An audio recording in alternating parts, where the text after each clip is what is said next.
வேதாரண்யம் சட்டமன்ற தொகுதியில் நான் வேட்பாளராக போட்டி போடுறேன். அங்கே நான் பரப்புரைக்கு போனேன். பரப்புரைக்கு போனப்ப நான் பார்த்த வீடு இது வீடுன்னு சொன்னால் நம்ப மாட்டீங்க, குடிசைன்னு கூட சொல்ல முடியாது. 2 பக்கம் சுவர், மேலே கூரை. இந்த கிராமத்து பேர் சிறுதரை காடு அப்படிங்கிற மீனவ கிராமம். இந்த வீட்டில் ஐயா எடப்பாடி கொடுக்கக்கூடிய குளிர்சாதன பெட்டி, இல்லை ஐயா ஸ்டாலின் கொடுக்கக்கூடிய சலவை எந்திரம், இதெல்லாம் எங்கே வைப்பீங்க? இந்த ஒரு வீடு இல்லை, இது போல தமிழ்நாட்டில் 23 லட்சம் குடும்பங்கள் இன்னும் குடிசை வீட்டில் வாழுது. தொகுதி முழுமைக்கும், வேதாரண்யம் தொகுதி முழுமைக்கும் போய் பார்த்ததுல குடிக்கிற தண்ணிக்கு தட்டுப்பாடு, 6 மாசமா தண்ணி வரலங்கிறாங்க.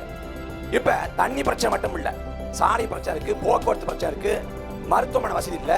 இது போன்று எல்லா தொகுதியிலையும் அடிப்படை சிக்கலுக்கு மக்கள் அல்லாடுறாங்க. எப்ப 60 ஆண்டுகால திராவிட ஆட்சியில அப்ப அதை பூர்த்தி செஞ்சு தர்றதுக்கு எந்த திட்டமும் இல்லை.